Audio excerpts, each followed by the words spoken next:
involved the Oak Island universe is that type of person. You guys, I can tell, you're that type of person. You hear a story like this, you latch onto it like a dog, and you're just like, let's go. And yes, it's frustrating. And yes, you want it to be solved tomorrow. And yes, who doesn't want to find a chest of gold? Of course we do. Of course, everyone does. But it doesn't work like that sometimes. These things are hard. And so it's taking what it's taking. And that is, in this case, 10 years. Right. How does it affect us in changing of the history or getting down to the nitty-gritty of the history? It won't change history. It will explain. There you go. Perfect. Thank you. That's what I was it will explain parts of North American history you've never thought about. See, I can't. The History Channel could not have come up with a better teaser than we just did right here. So I tell you what, stay tuned, folks, because this is going to be a good one. I can't wait. This is Robert Clotworthy, the narrator of The Curse of Oak Island. And I have a question for you. Could it be that you are listening to The Curse of Oak Island and Beyond live stream? This is a top pocket find, mate, for sure.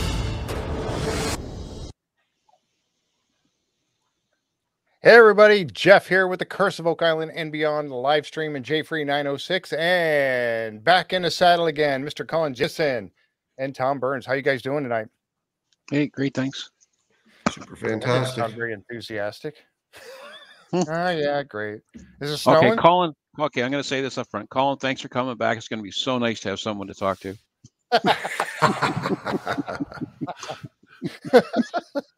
Got a referee the two of you guys out today. Yeah. Well, we had Colin took a little hiatus and stuff. He's back and stuff. And we'll get get some of our rotation of people coming back in here. But it's always wonderful to have you co-hosting with us tonight, Colin. So thank you for coming on. Appreciate it. Awesome. All right, so we're going to give out some shout outs, and as Colin likes to tell you guys, when you tell us where you're from, it's always kind of neat to see where people are from when you shout out in the chat there. So Paula back in #1 position. Hey Paula, how you doing? Linda's here. Hi Linda. Wade. I see Jack Campbell. Jack Campbell's in the house. Oh, is he? My brother from another mother. Yep. Yeah, exactly. Yeah, exactly. All right. So let's see who is Sandollar Ray is here. Craig Robbins, Seth Bound. Oh, Seth Bound. It was funny because last night we were over there, and I'm gonna share with you guys a little bit.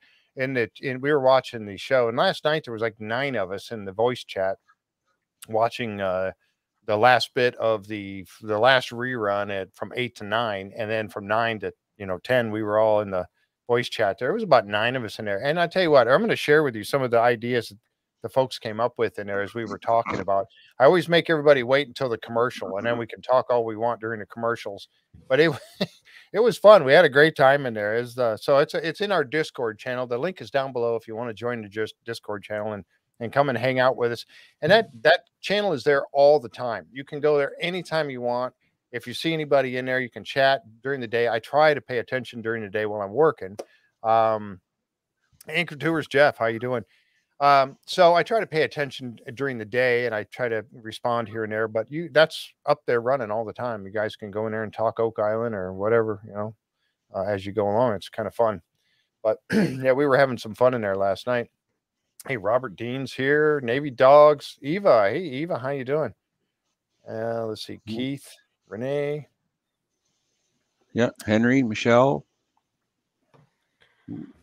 Anthony. Jess is here. I love when I see people talking about snow everywhere in Ohio and stuff. And here we are, and I'm right in Mahone Bay. Like I'm like 2 minutes from Oak Island, and we haven't had any snow. Zero snow. You guys are saying that's unusual, right? That's an unusual winter for you. Yeah, I think this will be a record winter for being nice. I mean, it's 10 degrees Celsius and rain here tomorrow, so wow. It's awesome. Yeah, we're gonna get the snow tonight and then turn to rain overnight. But yeah, we've got our fair share of snow here. So if you need any, I can put some in a truck and send it over to you. You can keep it.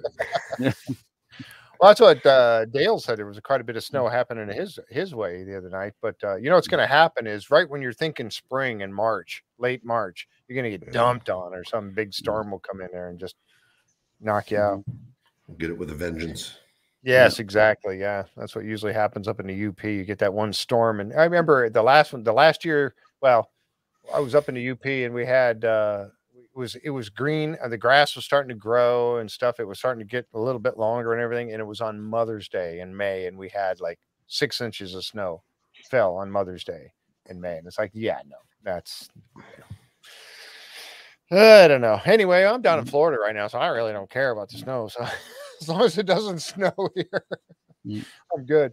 You might hear rain. It was raining, and it was really loud in here a little while ago, so you might hear rain tonight. So anyway. Listen, rule number 1, you're not allowed to complain about the weather when you're in Florida. Yeah. All right, I won't complain anymore. All right. Even though it's kind of warm in here. All right. Yeah, right. So season 10, episode 10. You know what they should have called this episode? I know they were talking about the end of it. They called it the Blob. But they should have called it Chase It and Chase It Hard is what that's what Marty said when he was in the meeting in there. Chasing, he's talking about the gold in the water. He said, chase it and chase it hard. So I thought that'd be a good name for the show, but the Blob. So episode number 10. So, but yeah, good stuff. And again, I go back to the whole thing about this season being so a good season. I think it's one of the best season yet. Yep. Going along here, I really do. I am so happy to see what's happening. And one of the things that they talked about when they got in the beginning of it and they got in the war room there, they said because of the issue with Dumas Mining and the permits that now has Dumas off, or at least at this time frame of the show, Dumas is off the island. They can't do anything, and the crane has got a osprey nest being built on the top of it.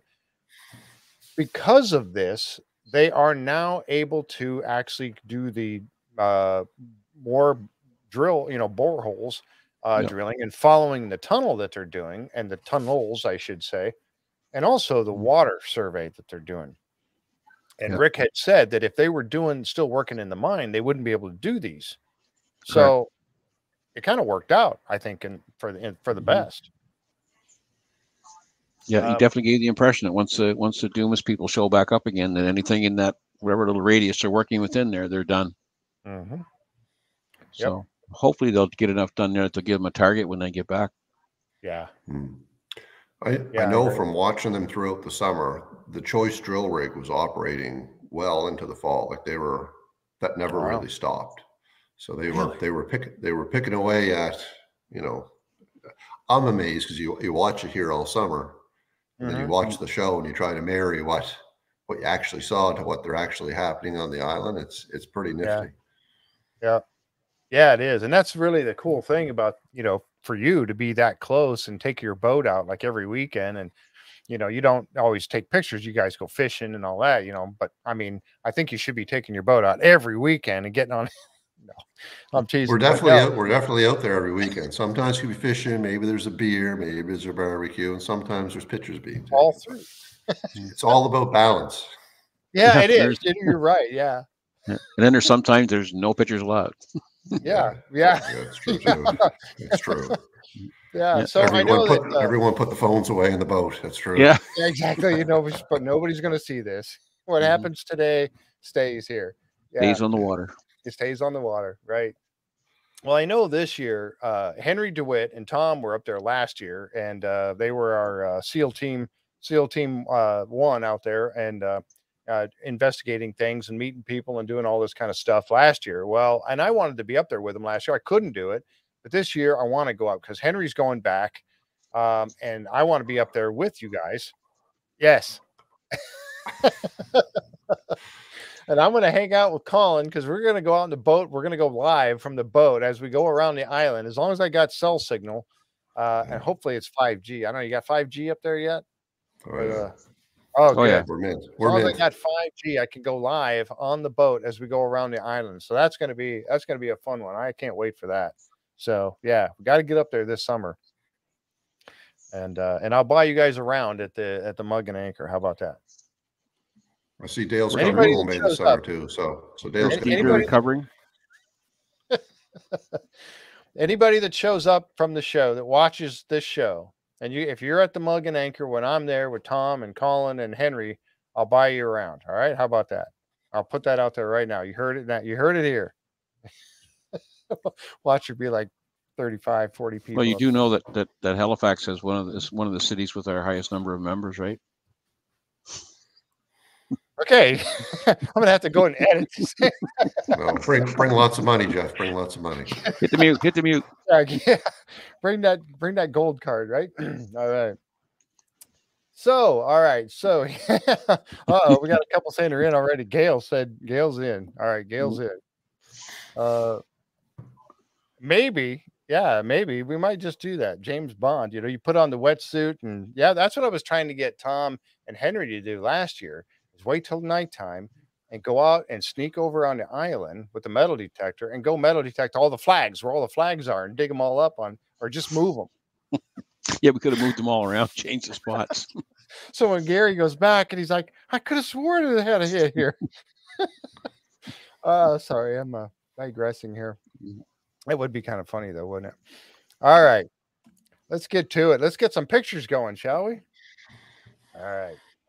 The Blob. Here we go with the Blob. The guys start off in the Oak Island Research Center, which is these rooms, or these little buildings that they put up, are slowly but surely becoming something else as they go along here.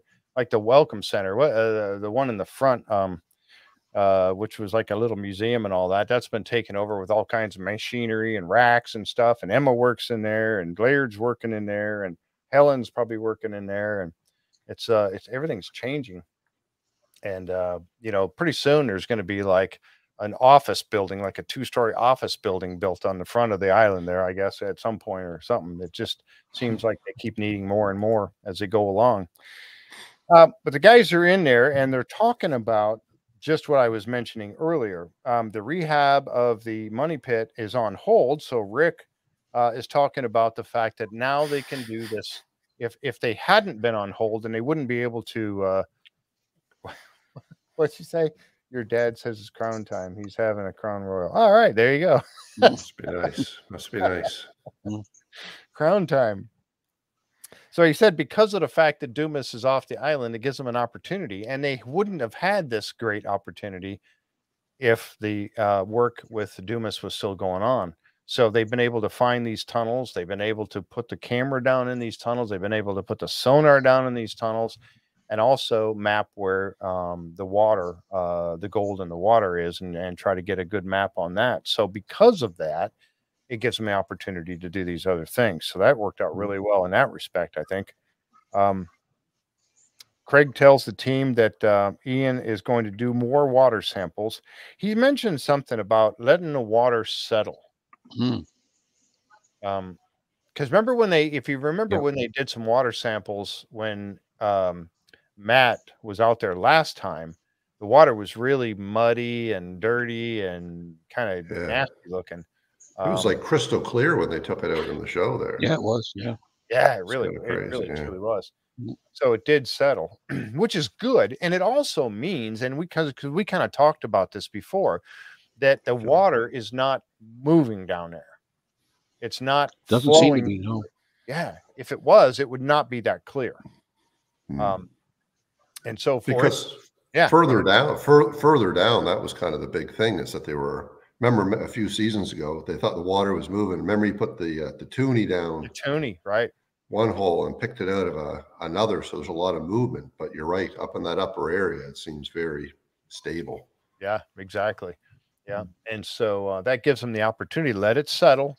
Not only are they getting good camera footage down there and really being able to see things, but they're also. I just lost the Facebook feed. Is Facebook still going? Yeah. Mine's spinning around in a circle. Maybe it's just me. I think it's just you. Okay. It must be just me. Hopefully I don't. If I disappear, you guys carry on, all right? Mm-hmm. We'll talk about you when you're not here. Yeah, talk about me when that guy, I'm telling you, you guys can run the show. You don't need me. Oh, okay. Facebook is still there. Yeah, it's just me then. Yeah, I don't know why it's going around in circles. All right. As long as you guys can see it. I can't see the chat over there anymore. So all right, I can see it. So, but here's the shot of the as the garden shaft as it is. I grabbed this one again we've all seen this one many times as we've gone along here, simply because, you know, they keep showing this, going back in time and showing this. But did you hear what Steve said right after they got started in the interpretive center, or not the interpretive center, but the research center? Steve said right there that the things that they are collecting, the data that they are collecting, is leaning more and more that it is a possibility that the garden shaft could be the original money pit. Not proven yet, but it's still a possibility. And I thought that was really interesting. I mean, we kind of talked about that as we go along, and I thought, wouldn't that be something if the actual entrance to the money pit has been sitting there the whole time? They even put a memorial garden around it, and yet, you know, they never realized that's it. That's the place. Yep. That would be ironic, would it not? Oh yeah. It almost makes sense when they get the picture and then they show that big overlay of the gold blob. Is because right down the shaft, and then there you are. Exactly. Yeah. Yeah. 500 holes later, and there it was.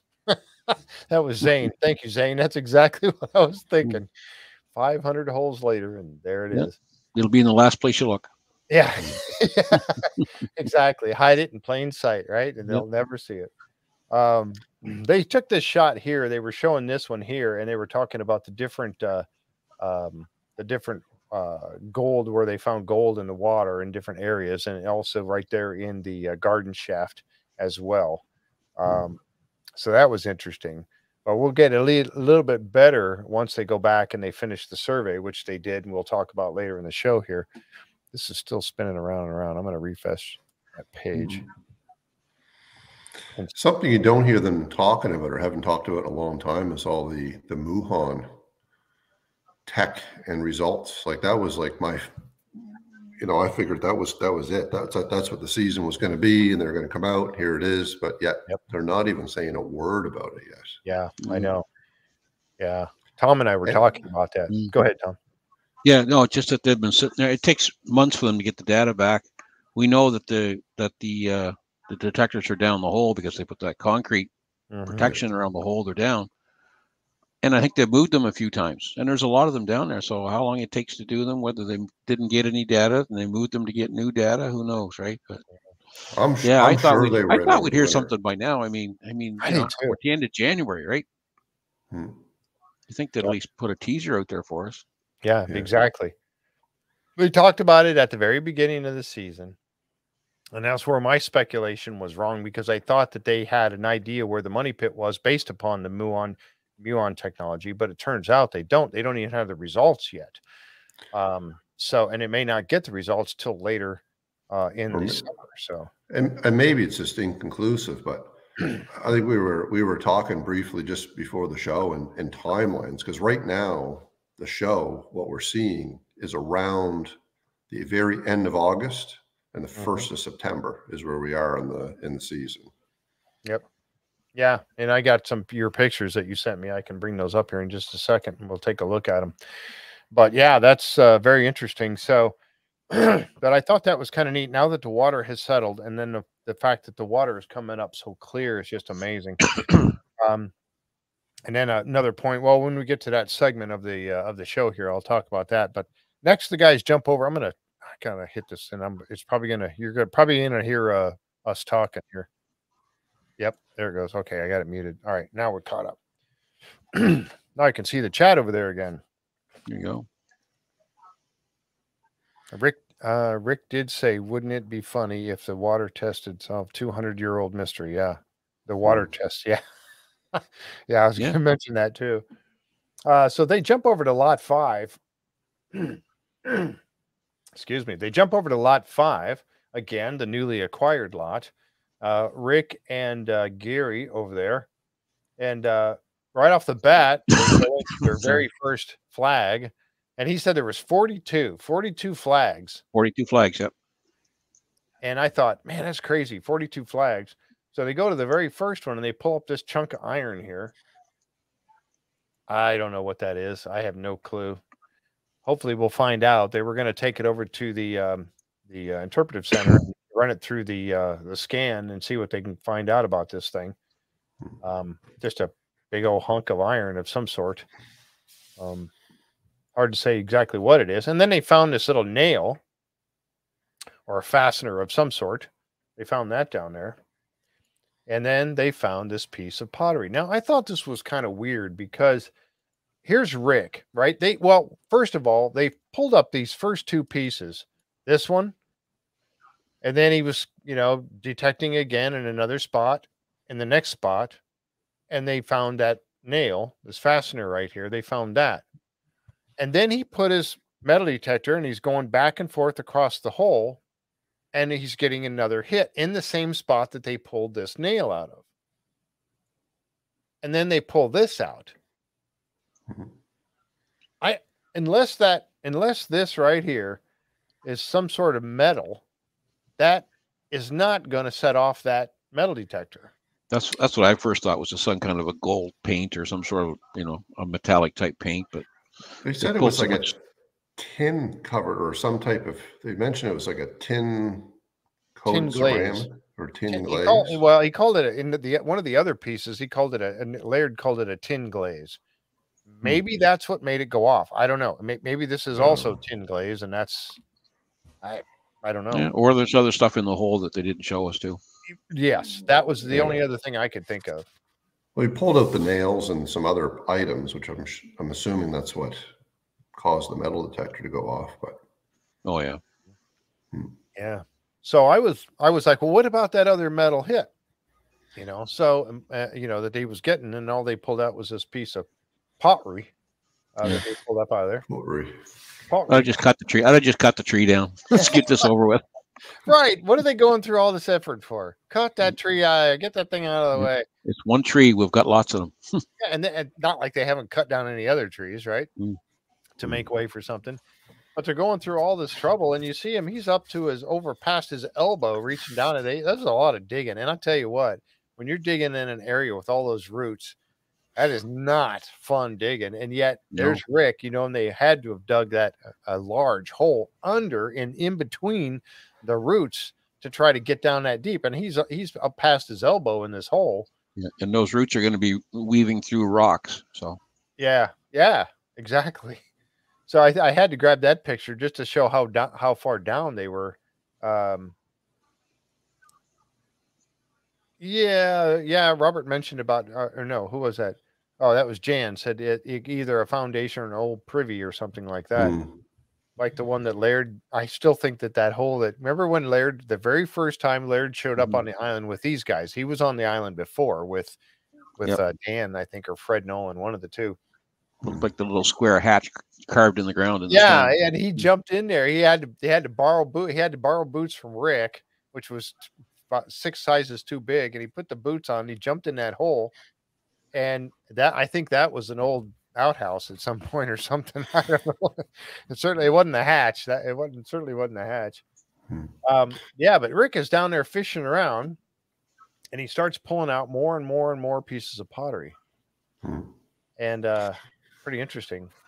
It's certainly a more protected part of the island.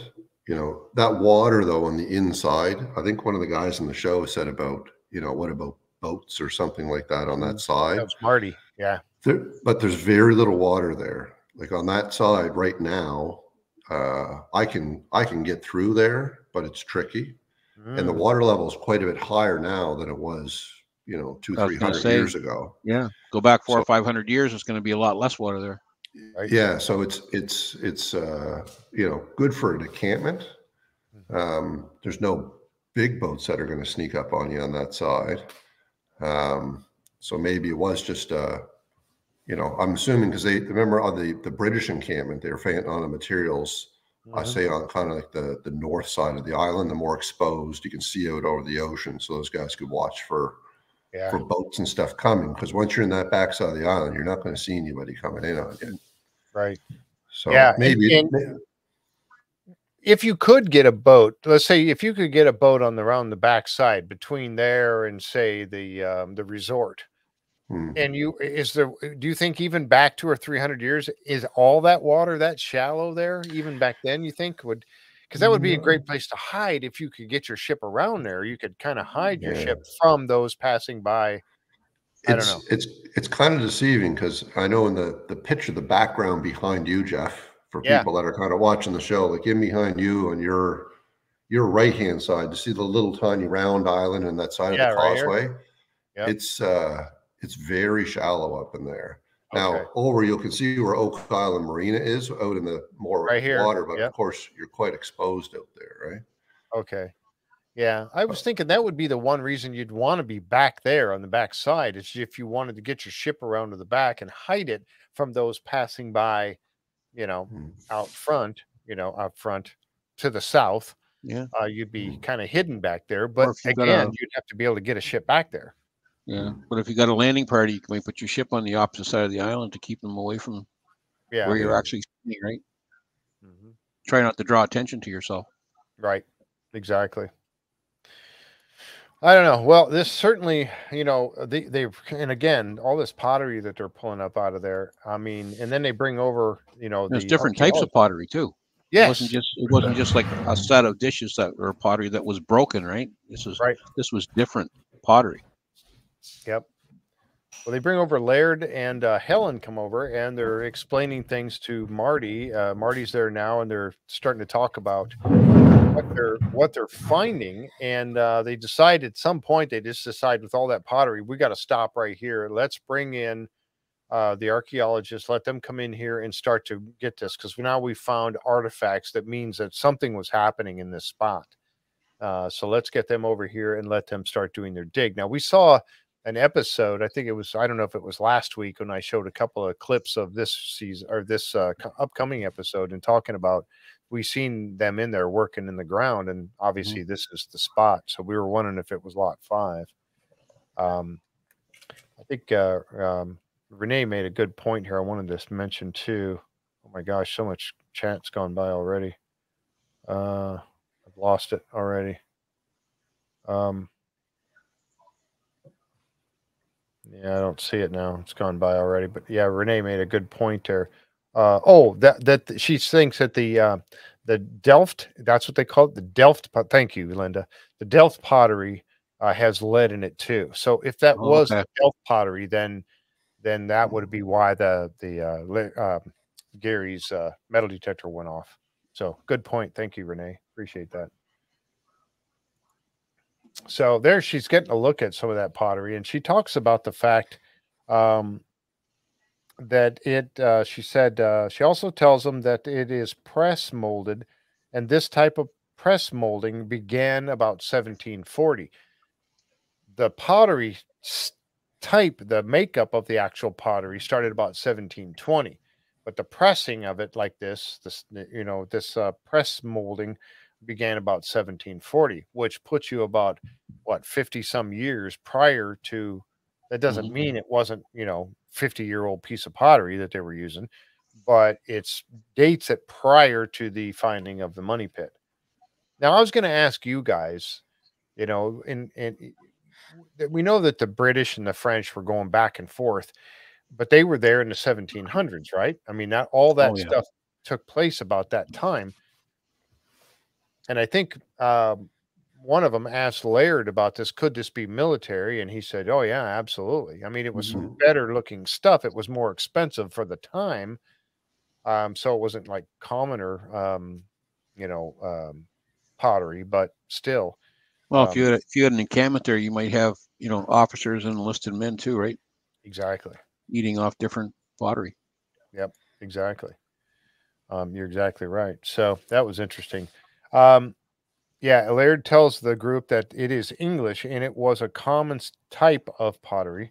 Laird and Helen then begin the investigation in the spot, and Gary will move to other areas. But yet, I don't think, when this all happened, I'm thinking, why did you stop? Keep Gary going. You get over there and keep digging all those 40. You got 40 more places to go dig up flags over there. Keep going.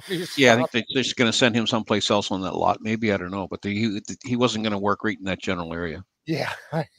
He had 42 flags to look after, right? He only got to what, 2 or 3 of them? He did too, and then they Mm. stopped, and they're messing around with that hole. I mean, I get it, okay, let somebody dig that hole, but you get it, keep going, and let's see what those other 40 flags find. Obviously, we will at some point. We'll see some of them, but I was yelling in the chat in Discord last night, like, let them keep going, get going. Got 40 more to go. But we see Miriam finally showing up, and that was great. I was glad to see Miriam coming back out on the island and getting in there and getting her hands dirty, getting her trowel out and getting some work done. Yep. That was really nice. Glad to see her back. And Well, this it's is also going to tell us we're going to see more of the history of the island come forth this year too. yes, very good point. Yep. And here they are. This is the hole that they're digging in and around the roots and everything. But yeah, it's obviously something happened here, and they said again there was no historical record that they have found that would tell them that there was any kind of a No. homestead there or buildings of any kind or whatever. But yet it sure looks like all these rocks there, the way they were stacked up and stuff, it looked like there was some sort of a structure there at one time. Mm. If they can date that pottery, and if they're dating that about the early to middle 1700s, then would that say that this structure was there then about that time? So it could have very well been an English or, a British encampment of some sort. Yeah, the rocks that they dig down to, they look pretty well structured. I mean, somebody built something there, and I think it was Laird. I think Laird's right on. Somebody built something, threw that stuff in the hole or up against a wall or whatever, and they buried it for some reason. They didn't want someone to know they were there. Right. Yes. And that would be why. Why would you want some, would the military do that? Would they care that much? Mm-hmm. I don't know. Yeah, because that's one of the first things I thought of when I saw them pulling it out of the hole. I thought, my goodness, that stuff is deep in the ground. Mm-hmm. It just didn't fall on the ground and sink that deep. Somebody threw dirt over it. That was Judy. They buried encampment sites all the time. I don't know. You want to cover your tracks. That was John. Yep. I don't know. So, yeah, hard to say, but it's still interesting. And in the fact that, they were talking about, from what they could tell of what they had excavated, this one spot here, that it goes on in different directions. And they're going to continue the work, which I think they need to. They definitely need to. Yeah, Dina, it could be a garbage dump of some sort, I guess, or just covered everything up, threw all their evidence in a hole and covered it all up. I don't know. It's really interesting. But again, that part of the island, it's very flat and it's very low. So it's a good entry point to the water. I'm sure there would have been even guys that were having the encampments, and the British and the French and whoever, would build a fire pit, just generally camp and eat and sleep in there. I don't think would be that out of the ordinary. Right. That's a good point, Kathy. About the more military type stuff that they might find, like buttons. If they continue work in this area, which we know they do, and we start to see those things show up, that'll be an indication that it was a military encampment of some sort, I would think. If they start finding military buttons, more evidence of a military encampment there, I think that would be the telltale sign, right? But if they don't find those things, what is that saying? Let's go look in Robert Young. Let's go look in Robert Young's catalog and exhibit and see what's in there. Yeah, exactly. He may have found a few as well. Yeah. One thing that Helen had mentioned, or I think it might have been Miriam had mentioned, the lack of modern type stuff in here in this area. No modern garbage. No modern garbage. Nothing past that time frame so far. Anyway, so far in this particular excavation. Yeah. So nothing newer than that time frame of the middle 1700s. So that's good. That means that it was been there a long time. There's the stacking of the rocks, and that's where you get that look at that fact right there, that this was a structure. It wasn't just simply, because you guys have told me before about how the area grows rocks. You guys could farm rocks out there because there's so many around, but they generally wouldn't be stacked like this. Not stacked. No, someone did that. That's for sure. Yeah, and then stacked rock.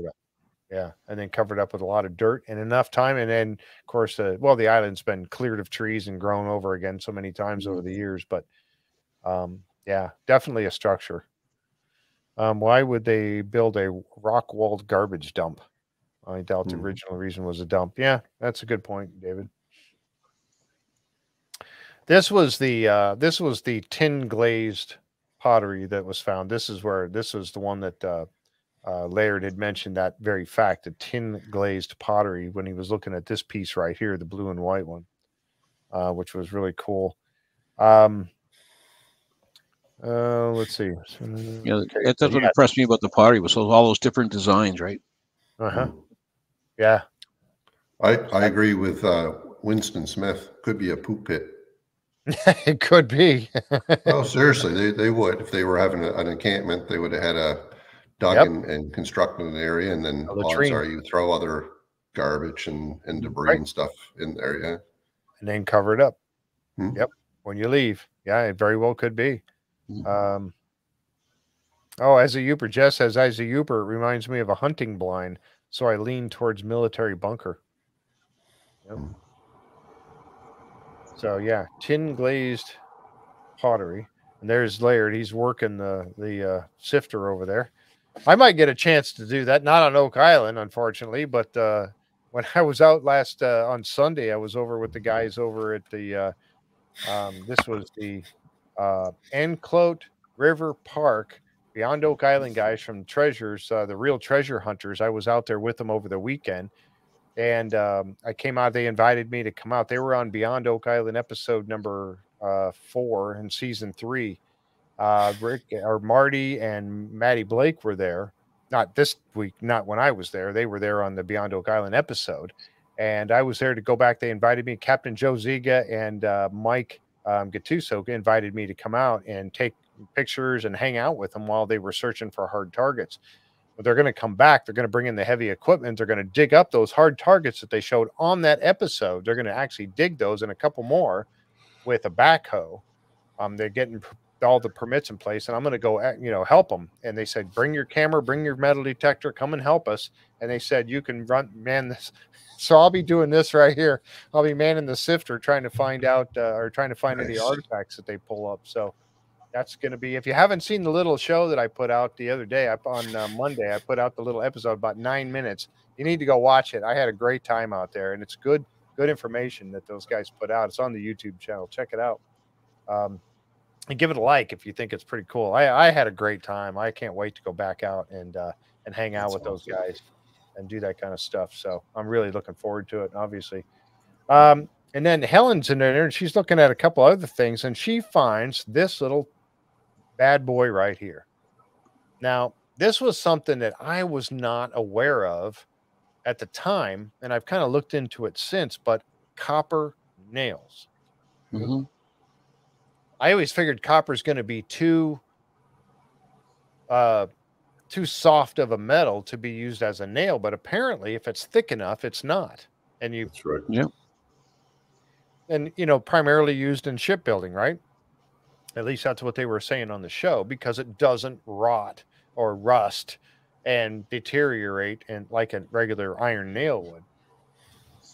So I never realized that they made copper nails. Were you guys aware of that? I didn't know. I knew there was different metals they used, but that's the first copper one I've seen. Yeah. I thought back that was then, really 100% of the people that were there came by a boat. So boat-related items is not, it's not a big for sure. Yep. They're going to have extras. That's what I was going with that next is, why would this be over here? I mean, why would you have a copper nail that was probably used to build a boat or in the boat construction? Why would it be over here with the pottery? I just thought that was kind of weird. Unless somebody's going to get reused, though, right? Oh, yeah. I mean, probably. Somebody had an interesting thought earlier, and I apologize, I don't remember who it was that maybe, if you're going to store some stuff and try and keep it as fresh as possible, you dig a root cellar, you dig something in the ground, right? And you build rock wall around it to support it. Same as a ball foundation, for example. Yes. Right. And if they had any wood over top of it, or wood bracing, or wood at all, maybe one of the nails they used to do it with. Yep. True. Yeah, Keith said it looks like one of those nails that would have been used back in biblical times, the Bronze Age. Yep, that's what BB said, Bronze Age. Tara's agreeing with you, Henry. Or Henry said something where I don't see. Henry, I'll do the sifter for a while. Give Laird a break. Yeah, I would too. I think a lot of us would. Kate, oh my gosh, Kate. Thank you so much. Thanks for providing a great place to chat about Oak Island. Thank you, Kate. Kate was one of the folks that was in there last night. We were having a good time talking about stuff. So yeah, thank you for hanging out with us last night. I really appreciate that, Kate. That's really nice of you. I definitely appreciate it. I'm going to bring up Kate because Kate brought up a good point last night when we were in Discord. And when we get to that section, I'll bring that up. Cliff said copper nails are still being used. I have seen small, like brads, like small, like for furniture and stuff like that, copper nails, but nothing that big. But yeah, I guess you're right. I guess they would still be made. Oh. A lot of chat going by right now. The island was originally owned by revolutionaries from Boston who supported George Washington. Well, yeah, we do know that there was some of the first Thomas Jefferson and Benjamin Franklin were all up in Nova Scotia at one time. That was supposed to be Nova Scotia, if I'm correct in this. Nova Scotia was supposed to be the 13th colony, was it not? I think they originally had planned it to be the 13th colony. There was original thoughts that it was going to be the 13th colony, yeah. And Nova Scotia used to include all of New Brunswick at one time, too. Oh, did it really? I did not know that. Wow. That's pretty cool. Let's see. Copper nails were used by the Egyptians and the Romans for sailing vessels. Laird points out that the large feature is being exposed, could be pre-1770s and was intentionally buried. That's his opinion, that it was intentionally buried. That's what you guys just said a few minutes ago. Yeah, so the next day, Rick and Marty arrive for an update on the feature. Helen tells them that these items were found, tells them of these items found that the group discusses the possible reasons for the feature, such as a landing spot or an encampment of some sort. And they also said that piece of tin glazed earthenware dates between 1650 and 1750. Which, none of that's uncommon, right? Because you go back to the days of Samuel de Champlain, right? He was in and around the Bay of Fundy in Nova Scotia, setting up, camps that were there for over the winter in the early 1600s. So finding something in that 1700 range would not be surprising at all. Exactly. That's right. Right. Yeah. Very good point. There's another look at some of the rock, the way the rock was stacked down there, making like a little edge of a wall. This is going to be interesting to see when they get down to more of it cleared out and they find more artifacts and they find more stuff down there. It's going to be interesting to see just what assessment they have and what it turns out to be. And how deep it goes. Exactly. How deep does it really go? Copper nails. Good for tunneling under with the salt water in the,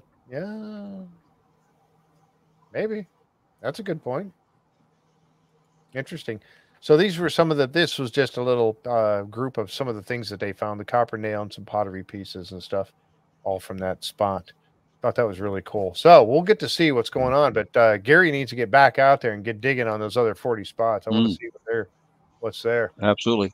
And that's interesting too, because of the fact that, Robert Young having that property all that time, and yet, here's all these flags that he metal detected it. Now, the metal detector he had was probably not the one that Gary has. I don't know I don't even remember what the brand name or the model he has, but it's not like my metal detector at all. It's way above that pay grade. So next we jump over to the money pit, and this is where they're going to start working on the water survey.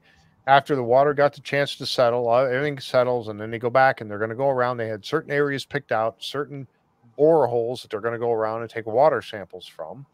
They had it all planned out as they get down there. And they are starting over here with K15.5 and L16. Now, if you remember, these are the two boreholes that were originally where they found the tunnel underground. Yep.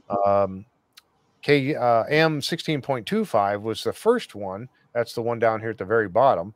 That's not where they're doing the water sample. They're actually, oh, he uses Mine Lab. Thanks, Stan.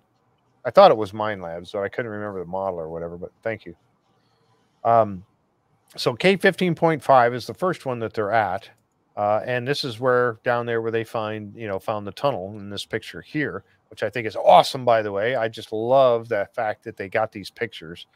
This is what's making this season so much better, is because they actually got to see these tunnels down there with wood. They keep on, everybody's like, they found wood. They found wood. I had a guy telling me that the other day. I was talking to some people out there at the river park, and they were talking, oh, you do Oak Island? Yeah. I was talking with some people that were watching what we were doing. Is they ever going to find anything besides wood? And I said, no, probably not. I don't know. I was just, we were kind of joking around about it.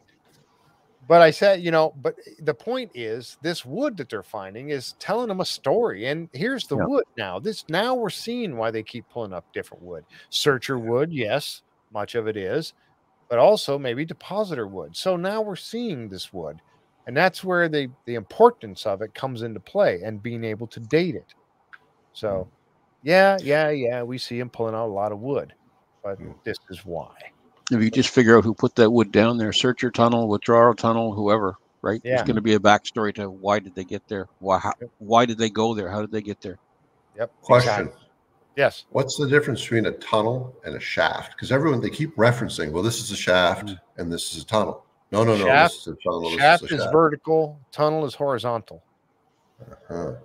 So a shaft goes down in the ground, and a tunnel goes across. Tunnel's going across, or on an angle.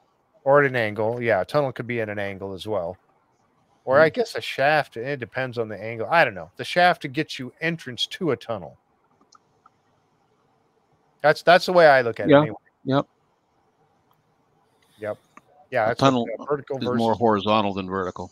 Right. And I used to do the same thing. I was mixing them up all the time, calling a shaft and a tunnel. But that's where it goes. Yep. Here's Matt Lukeman and Ian, of course, taking the water samples. And this is where you look at that tube. Look how clear that bad boy is. And it's gone to Baylor. Now we actually rent these things for water sampling people, when they do surveys. But it's very unique how it works. When it's dropping this thing down into the water, when it's going down, because of the force of it going down, it's pushing these little balls upward, so that the water just simply passes through it as it's going down. So it's going down, the water's passing through the tube as if there's nothing there. It's going right on through it.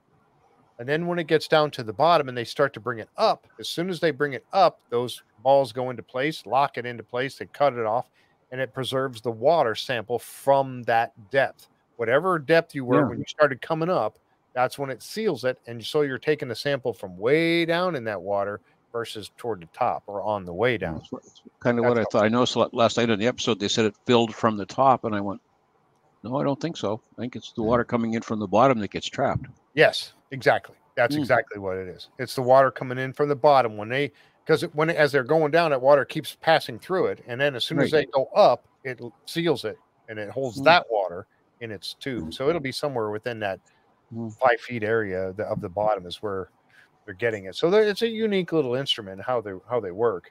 They're using biodegradable ones, which I don't know why that was important to mention, but they were.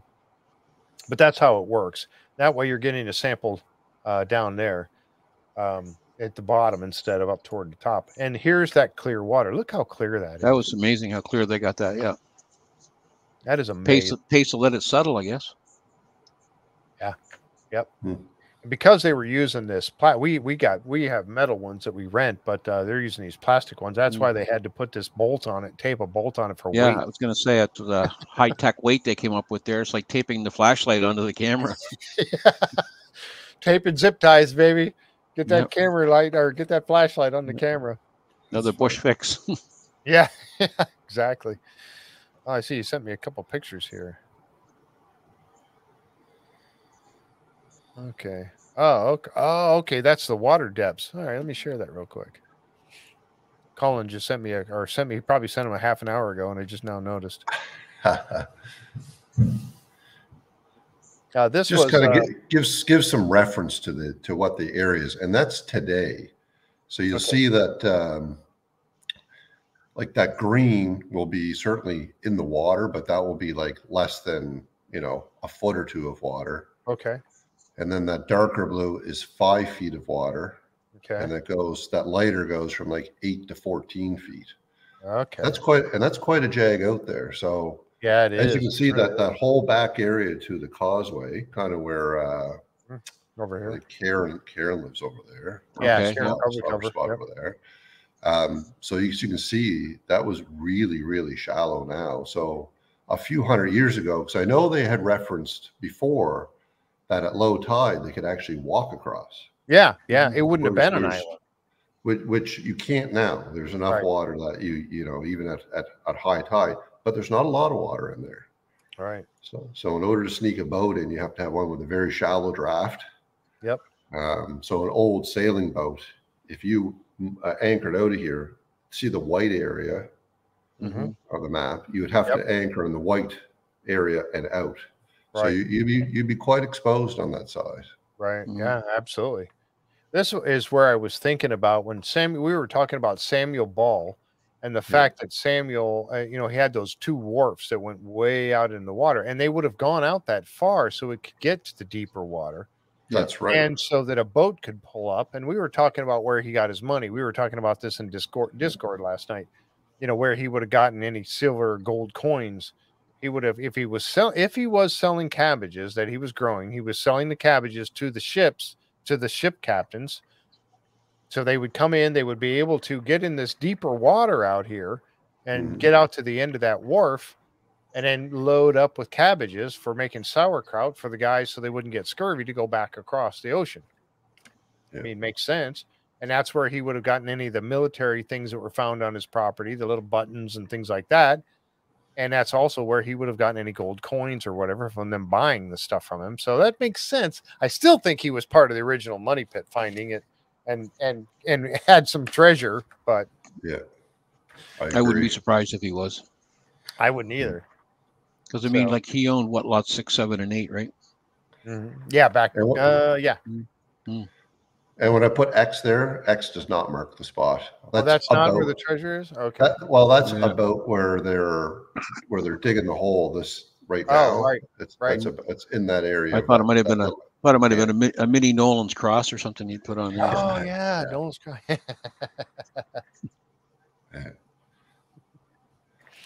All right. You sent one more picture. Let me see what that one was. Let's see. What's this one? Oh, this one's about pottery. Okay, I'll download that and I'll bring that up here in a minute. Okay, so the water's really clear. So they got good samples there. Next, the guys head over to St. Mary's. Yeah, I was just looking at. Oh, this is somebody mentioned this in the chat. Rick said, after all the people digging over all of these years, wouldn't it be interesting having the answer to the money pit come down from water in a bottle, telling them where the money pit is and finding the treasure?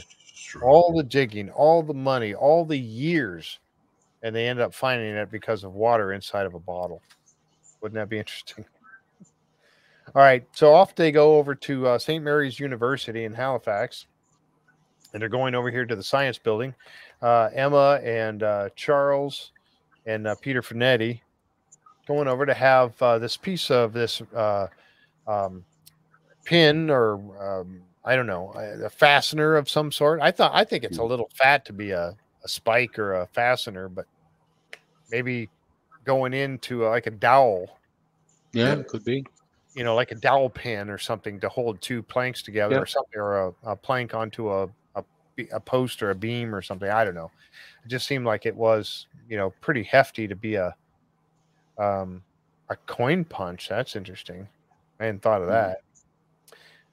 But yeah, they're going over to have this little piece tested. This was found in this area right here, where they think there may have been a dam on Nolan's property. And this is where Fred Nolan had thought that there was a dam right here that would have closed off this entrance, the side of what he was saying was 2 separate islands.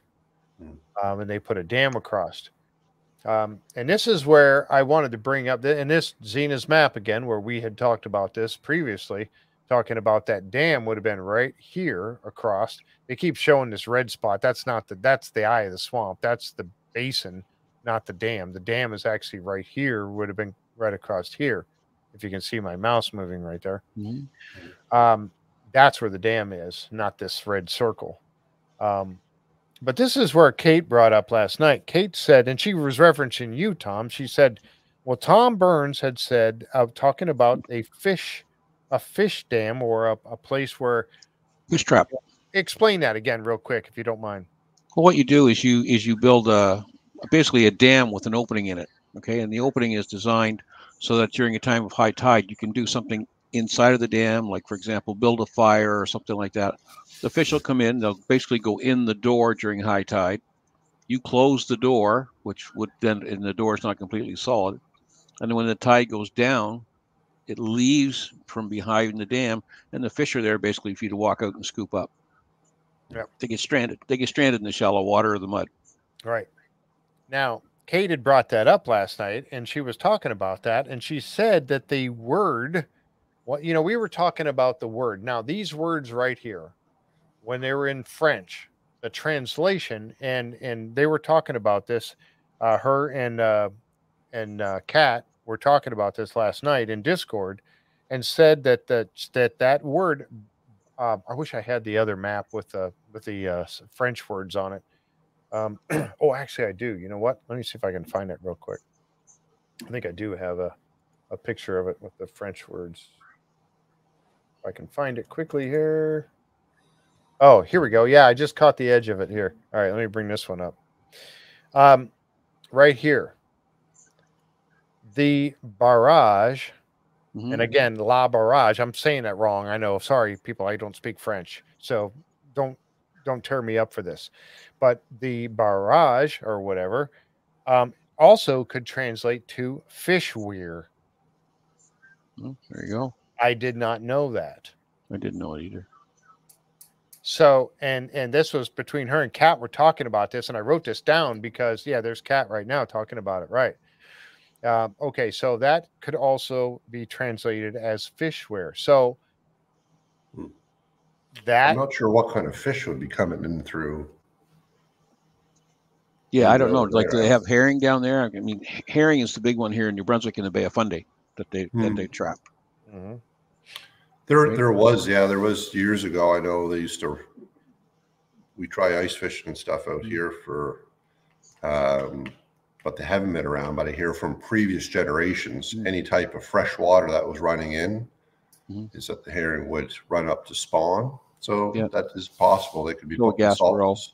Gaspereau, I don't know if you have Gaspereau there or not, but the Gaspereau run big in the spring. But no, the herring weirs and nets here in New Brunswick, I should post some pictures of them. Yeah. Still commonly used here, and they're driven with wood. Now they use modern netting around them, but they're still commonly used, and it's basically a funnel type thing that the fish go into. They can't get out of. They get caught in the net. The water goes down. You drive out with your ATV or your truck or your horse and wagon or whatever, and you pick up the fish. Yeah. But if they were either trying to keep water in or out of the swamp back in the day, that would have been the trap door to do it, because that would have been the funnel point.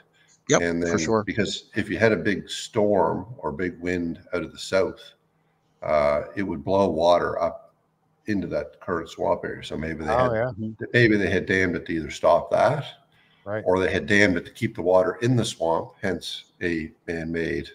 Because it was running out of that point. When you look at that previous picture you had, it's quite a shallow area. Yep. So maybe they had made something to stop the water from draining and to backfill that in. Right. Hence the whole dam thing. But, yeah. And they could have been creating their own. They could have been creating their own mini dry dock as well. Yeah, and Les Bassin, whatever this one is, that one could also be translated as the dock. So, I mean, that was the thing I had mentioned about the words on Zena's map. It depends on the context as to how where the meaning actually stands. So we don't know what the context is. So it could mean these things. So there you go. And these are the it depends on the structure. Solid dam. Yeah.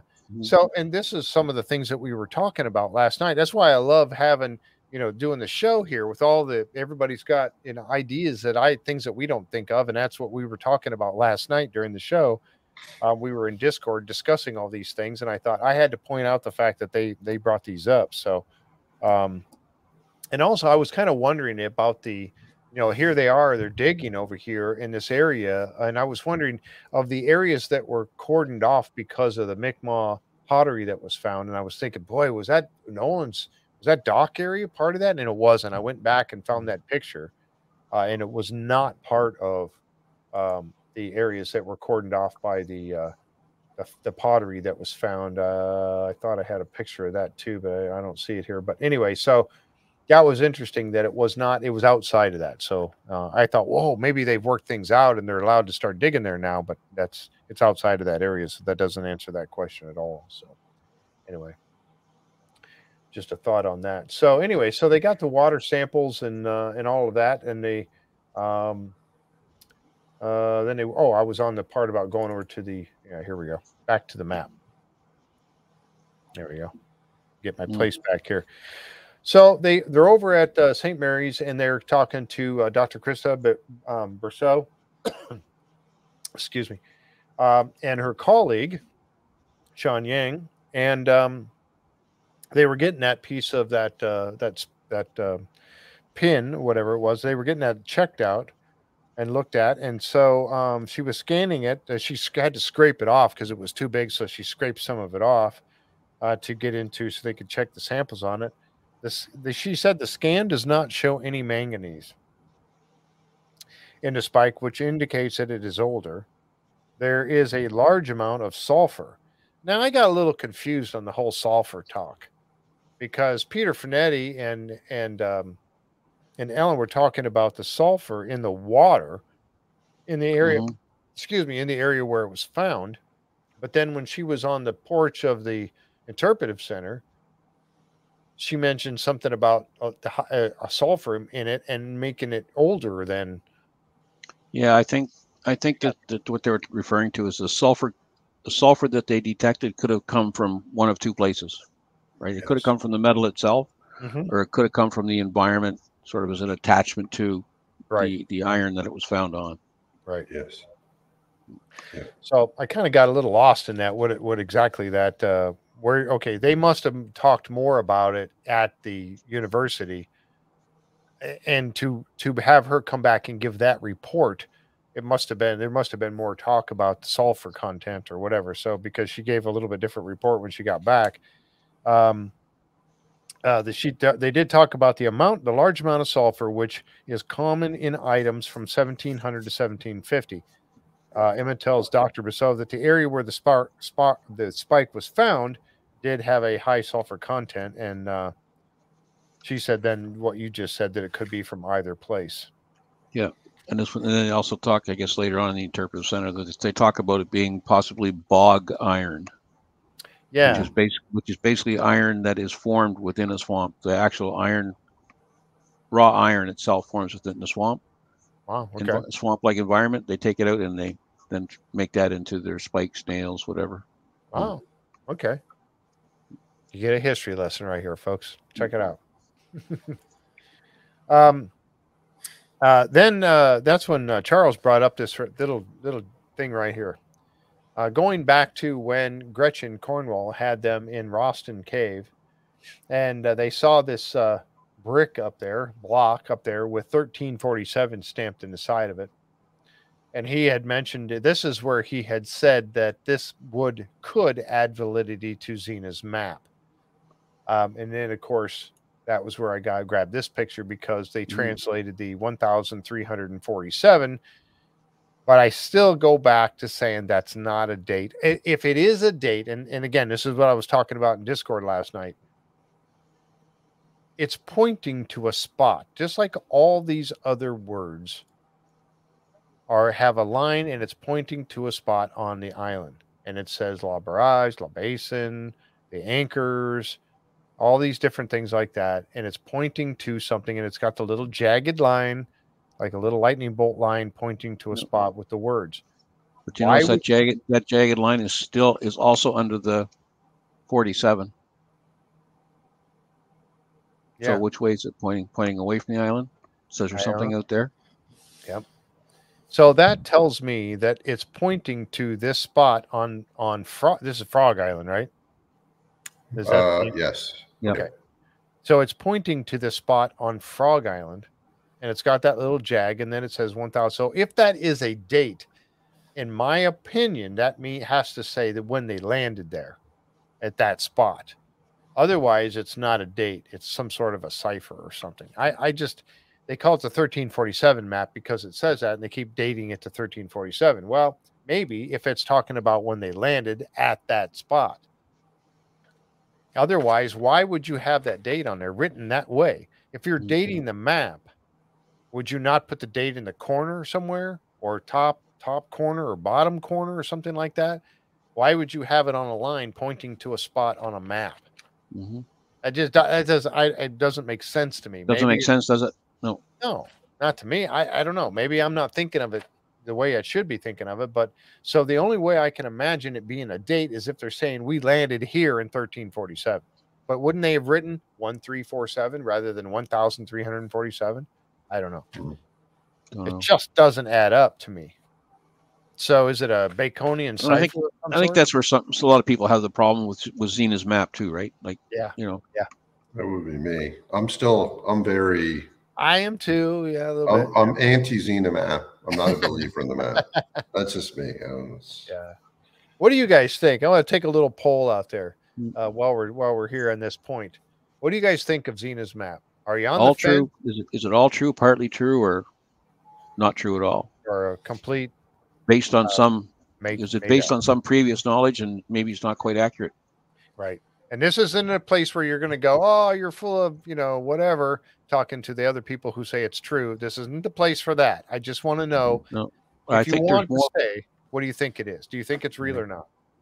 I think there's more people on the side of, hey, you know what? There could be some information in here that's more valuable than what we originally thought. Right. Yeah. I see someone asked about who owns Frog Island. It is privately owned. It's a gentleman. He has a private, I'll call it a summer home. He owns a very, very large construction firm and goes there by helicopter, actually. Wow. Yeah. Wow. Yeah. The Frog Island's another place that looks like it could have been two islands at one time. Yeah. Like this little point in the middle right here. Yeah. It's kind of separated with the, Yeah, it has its own kind of watery swamp. Mm-hmm. Here, I'll send you a pic there, Jeff. Okay. All right. I would say it's close. What year is the map? We don't know for sure. BB, people are saying that it's 1347 because of this, but I say that, if that's a date, that means that's where they landed at that spot, which could date the map, I guess, then, but I find that stone brick with the 1347 on it just as suspect as the map. Exactly. It looks out of place to me. It does look out of place. And it's not a European 7. European 7 has got the 7 with the cross. Another good point. Yeah, exactly. It just looked out of place to me. Yep. Let's see. It's proving that the landscape is real. It's like they have their doubts now as well. Let's see. Maybe a copy of a real map. Yeah, we think it is actually. Let me bring this picture down so I can see who said that. That was April. Maybe that's the idea, that it was a copy of a map. Somebody saw the map and they made a quick copy of it and wrote everything down and then gave it, and then it was hidden in the back of a book that Xena had. Oh, that's interesting. 1.347 distance from, this is Jim. Jim said 1.347 distance from that point on Frog Island is something. Oh, interesting. Robert says some doubt. Seth Bound says 50-50. Betsy says very skeptical of the map. Jess is a believer. Means landing place. Oh, does it? Oh, Kat says that word right here, I'm not even going to try. I'll blow it. No. This word right here above the 1,347 means the landing place. And there is, so in where that's pointing in today, there is actually, it's a great mooring. Lots of people do. There's a dock that the owner has in there. It's got great water and very good protection from wind coming from offshore. It's a pretty slick spot. Okay. Yeah. Kat, if you're right, then that means that does say we landed here in 1347. But again, why wouldn't they write 134, the numbers, rather than spell it out that way? It just seems like this silly way to do it. But again, I don't know. That's let's see. If Xena's map, yeah, they do always say that. If Xena's map is real, they always say that. And by spelling it out there, in French, there could be hidden clues in there that would have to be. There you go, Mr. Baconian cipher. Yeah, I have to ask Jake about that. I don't know, Jake or John Edwards. They're seeing ciphers all over the place, and I just see that as something. There's something more to that than just a date. I don't believe it's just a date. I just can't buy it. Dina says I'm with it. Jan says I have my doubts. Jim says I believe. Winston says Xena dubious. Facebook user says there's some truth to Xena's map. They have started to prove some spots out. And if the dam, what happens if they find a dam down there in Nolan's property, right where it says that dam is on there? Does that mean that the map, it gives it more validity at that point? The where the arrow, like the 1,340, is that where it's pointing? Like if you look at a nautical map, there's actually a shoal. It's called we call it today, it's called Gooseberry Shoal is right where that is. And then right above it, see it's that black, it's got, is it Leberque? Berque? Just above it there. Oh, right here? Yeah. Yeah. Because there's another big shoal, we call it Warren's Ledge, and today that there's another ledge right there. So so it could have been pointing out some navigational aids, because if you were to come in there in a ship under high tide, you would run aground. You would crash your boat on those shoals. Yeah, you'd miss it. It'd be slightly submerged, right? Yes. Yeah. Yeah. Yeah. Wow. Yeah. Interesting. Wow. Yeah. That's possible. What does that mean? What's Leberque? Yeah. Does anybody know what that means? It looks like Berque. Huh? And then this down here, EST, I don't know what that is. Because right in that area, it's called Warren's Ledge. And well, isn't that the basic? If you expand up on that, Jeff, isn't that not the compass above it? Is that not one of the? Yeah, I don't have that. It's not in the picture. I can't. Okay. I can go back and see. I can find this map. I can pull that up. Let me see if I can. We'll find it real quick here. I think I have the entire picture of it here. So let me look real fast. I'll try to make this quick, folks. Let's see, Oak Island maps. Let's see. I've got so many pictures, so many maps.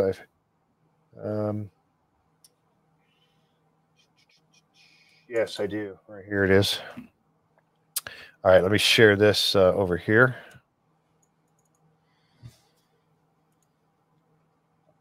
Oh, why is it not getting? Oh, shoot. It won't let me make it bigger. But yeah, there's like a compass point right here, and that's at the bottom of the compass point. And then there's it's Beteau here at the top. Bateau, La Bateau, Les Bateaux, Les Baruch. Oh, I don't know. French. Because if you, I just sent you another map. It's actually a good click over. And I circled in red the two ledges that almost kind of coincide a little bit with that. Oh, okay. Let me see. Frog Island. Oh, I see. Okay.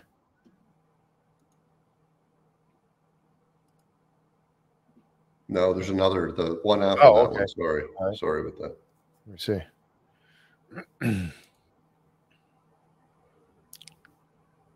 And I think my mom put in there, it means the gap. which would be true because there's two ledges. There's a path. Ah. There's a path to get through that area and above. Ah, It's interesting. actually, yeah, it's kind of cool that's Okay. Warren's so that Ledge. so that ledge, and then the other one in that dark on I put a red circle on it.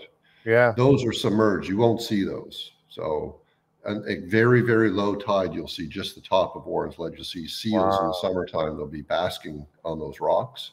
Right. But under any tide or any type of weather, you would not see it. And if you had a boat coming in there, you'll 100% hit it. Wow. And that is right about the right spot for that to say that BERQUE. So maybe they're pointing to this is the gap. So if you're sailing from that end of the bay coming through, this is the spot. Be careful. You run into one of those shoals. That's pretty interesting. Even at low tide at night, you're not going to see it. So, well, but that's what I always found with Oak Island is such a strategic spot, because there's like an inner series of islands and a mid series and an outer series. So as ships will be coming past like La Have to Halifax and crossing that area, it's quite protected. And there's a lot of shoals and there's a lot of islands, like there's literally hundreds of islands in there. And if you did not have a map or you're not familiar with it, very familiar with the area, you will run aground. Like, even in the summertime, I think last summer I probably pulled 5 or 6 boats off of shoals that run aground. Yeah, it's a dangerous spot. What is he saying here? Dave is saying it says BARQ, guys. It's very clearly, and it's a boat. Oh, I don't know. It shows one up here too. BATEAU. And then this one is BERQUE. But I don't know. I don't know what that.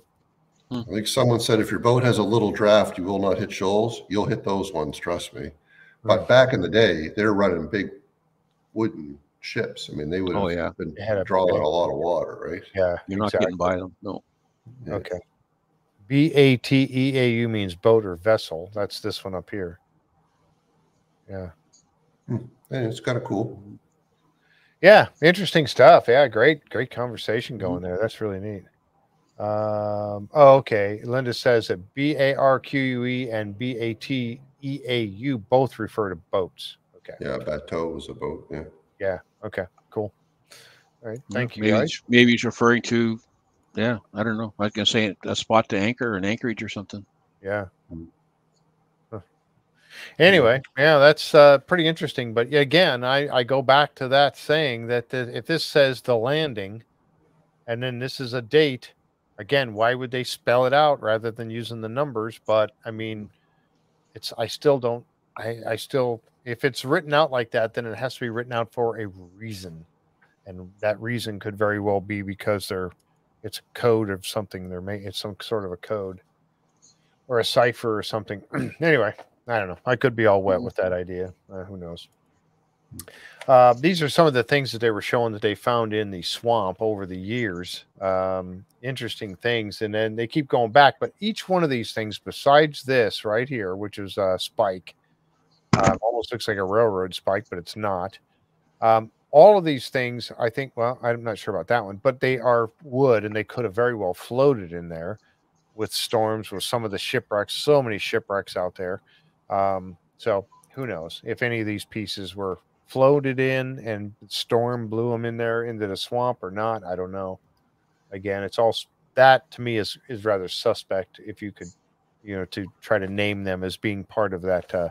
It means there's a ship in the swamp. I want there to be a ship in the swamp, but there's no proof of that yet. Robert, let's see. You're sending some stuff over to Discord here. I haven't seen any of this yet.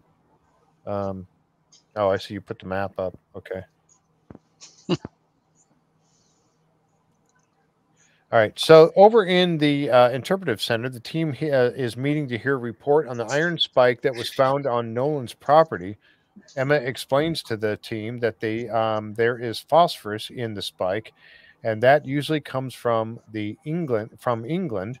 and that the sulfur in it makes it 1700s or older. That's where I was going back to that whole talking about the sulfur. Was it part of the metal, the makeup of the metal, or was it a substance based upon where it was found that was settled on it that they picked up on? And they didn't give us a definitive answer on that, but now she's telling them that it had sulfur and that makes it older, makes it 1700s or older.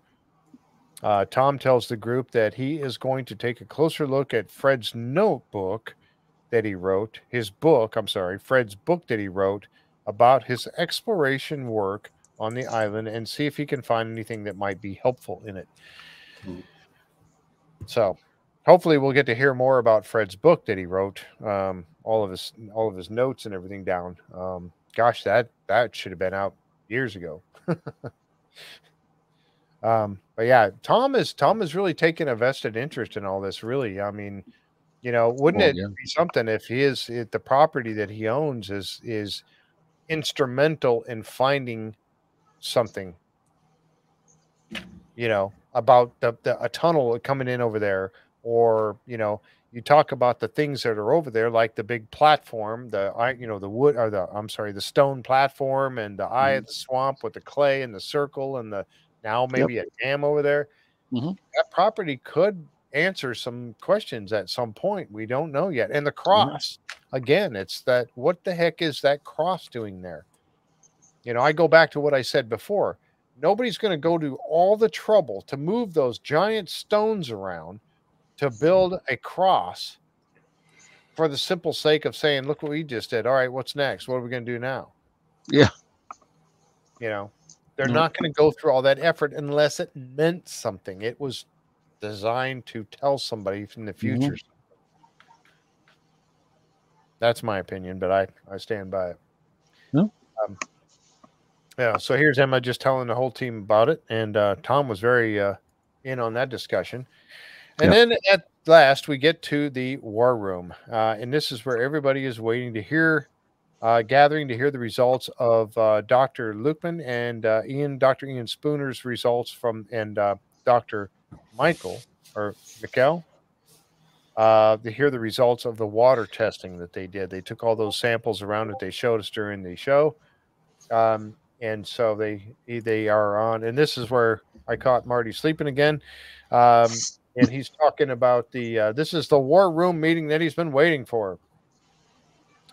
And there's Matt, and there is Fred Michael, hydrogeologist. Hydrogeologist. And he's the one that, they were able to actually, because we didn't think that a long time ago, we didn't think that gold could be found in water samples because it doesn't do that. We didn't even think it was possible. No. Actually, Dr. Spooner didn't think it was possible. Right. Yeah, exactly. And then we find out it is, and they're finding out there is gold in that water, and enough of it, a Gerhardt truckload. So they're meeting in there, and they're talking about some of the stuff right here. Let's see. Wood in the water data correlates very well with what we know as well as gold and silver data. May help us identify when the water from workings is moving into or monitoring network. So here's the samples that they took. And interesting in this next picture here, they talk about the samples were taken from all these different spots, L16, D7.5, where they're dated when they were, I guess the samples were, I don't know if this is when the sample was taken. June 22 lot. I don't know. So L0118, they got all these different, these were the boreholes or the wells that they put in. This is where the samples came from.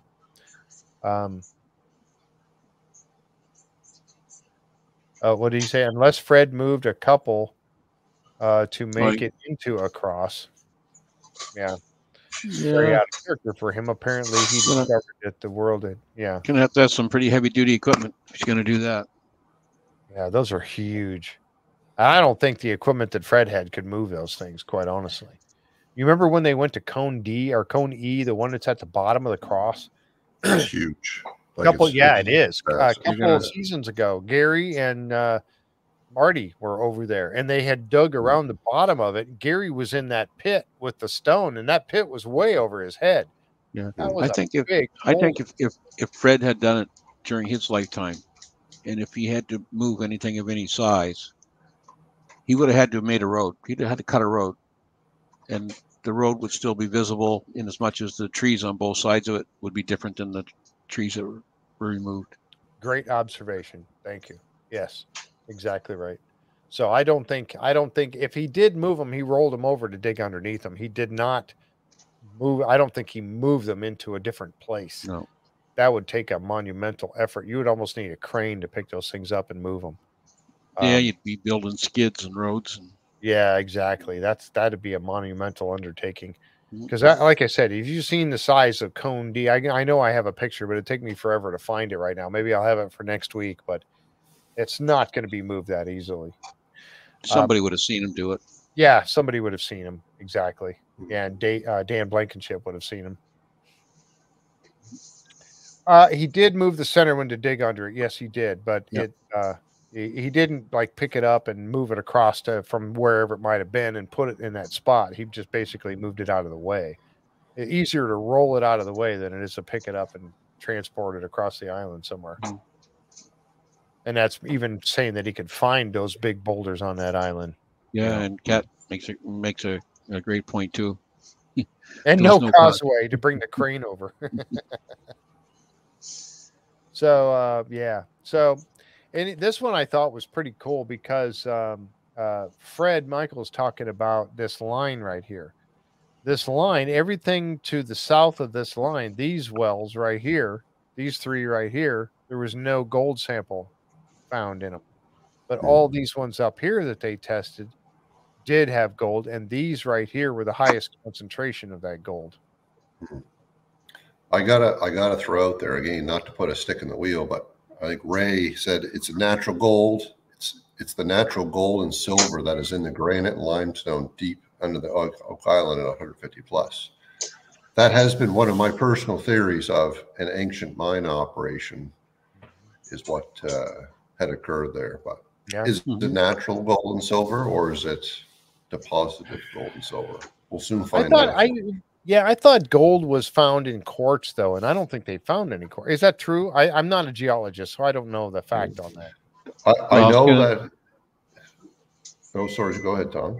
Okay, I was just going to say, just when it comes to gold and silver, like you're going to find the embedded stuff with the quartz in the rocks. You're also going to find the stuff that's been washed away through high rivers, tides, brooks, streams, whatever. That might not be in that particular, rock formation. Right. There are gold mines only a couple of miles away from Oak Island. Right. And we know Gold River right there. Well, the late Lacey Gold Mines, which is up off the Gold River. And just prior to World War II, my grandfather actually worked in that gold mine. Really? Wow. Yeah. That's interesting. Yeah. Yeah. And if you look at the construction of a gold tunnel or a gold shaft, right, they wouldn't be much different or any different than what somebody was going to build, what type of shaft you were going to build to go look for a treasure. Yeah. Or bury a treasure. Yep. So again, not to get totally off base, but it's just a theory. Yeah, it's a possibility. It is plausible. It's one of those things that you have to say is plausible. Hey, Skinwalker Ranch, how you doing? Thanks for coming by. It is plausible. You can't rule it out. There was the story of the I can't remember what his name. I'm sure someone else here does. John Edwards probably would. He came over and had dug and returned to Europe with a boatload of fool's gold from the area they had mined. Yep. Yeah, I heard of that. Yep. Yeah, John, do you remember who that was? I don't remember. Or anybody else that's out there? I don't remember that. Somebody will, I'm sure. Yeah, I doubt the mining too, Indy. I don't know. There is on record there, and I showed this a couple weeks ago. I showed that there was a mining lease taken out on Oak Island that covered the Money Pit area. And this was like back, I have to look. It was around the time of the Truro Company, I believe. There was a mining pit, but a mining lease taken out. But the same way, but I was saying the same way that they have to today with Dumas being there to take out a mining, even though they were doing a rehab of an old shaft, they had to stop and go get mining permits. Yeah, my understanding of that original mining lease was so that they could keep, if they found any precious metal in the form of bullion or just raw gold, raw silver in there, that would enable them to keep it. Right. And that's why. And don't get me wrong, the mining theory is certainly it's an out there, but I just go back to, why would someone dig a hole 160 feet in the ground in Nova Scotia? It's either put something there, or they were trying to get something out. Yeah, if you Google just gold mines in Nova Scotia and bring up the old archival maps, there were a lot of gold mines in Nova Scotia. Yes. Yep. Yeah. Well, this is the one that got everybody going right here. And if you see that picture right there, and they had said, Marty, it's let's see. Dr. Michael says most of the gold and silver that they are seeing is in the shallow monitoring wells, and agrees with Marty that it's probably at a depth of about 80 to 110 feet. Yep, which is garden shaft known depth. Exactly, garden shaft depth. The 90-foot stone depth. 90-foot stone depth. And think about the fact that they've added about 10 feet to the money pit to make it flat and make it stable for bringing the crane over there for the caissons. They built it up about 10 feet above where it was before. So now you take that 90-foot stone, add another 10, you're still in the ballpark of this right here. Maybe I was right all along, and the 90-foot zone just says turn left here. Exactly. Yeah. So, and you see what they're saying right here. They're showing it that close to the garden shaft. Because each one of those squares is what, 5 feet? Like 5 feet. Yeah, I think it's 5 feet. Yeah. So what do you got there? What, for perspective, the length of the blob would be what, approximately? So you got what, 1, 2, 3, 4, 6, 7, 8, 9, 10, 11, 12, 13, 14. 65 70 feet. So which is not big, because you imagine if you put it to the cone, you had something, and from 80, 100 feet down, I mean, kind of makes sense too. Yep. That's all outside of Dunfield's dig, head and shaft. Yeah, it missed it. Dunfield missed it. These guys that were putting shafts down to try to come down and then go over to it, they were thinking properly. Put a shaft down right here and then try to make your way over to it. But if the money pit, if the garden shaft ends up being the money pit, you go down in that garden shaft, and they were saying how far down it was gonna go. 80 feet. They're gonna refurb it down. 88 feet was the target depth of the garden. So if you get down to 88 feet, and you might already find an opening down there, I got a feeling they get down to the bottom of it, they may find wood, an old tunnel. It may be collapsed or whatever, but they may find it, and it might just simply just go through the tunnel and walk over here. And there it is. So it's no longer X. It's no longer X marks the spot. It's Blob marks the spot. Blob marks the spot. Yeah. I'm kind of curious what these little these yellow dots here are with the Q in them. It didn't really say. I didn't catch that. I don't know. And there's no legend on this picture to tell me what it is, but I saw those, the little yellow spots on here. Not anywhere near. Assume those are the big caissons. Well, they did a caisson around. They did 4 or 3 of them, or 4. Was it 4? And then the 5th one was over here. So the 4 was in the C, or went around C1 basically. The C1 cluster, they call it. No, that's not C1. That's the center of the Dunfield dig. I forget. C1's actually over here. And C1 has a cavity. Now, here's the other thing. There's a queue just up to the right-hand corner of the blob as well, right? Yeah, see the black one in the garden shaft. That's right at the garden shaft. That's in the garden shaft. So whatever that queue means, I don't know. Possible muon detectors, maybe. Maybe. I don't know.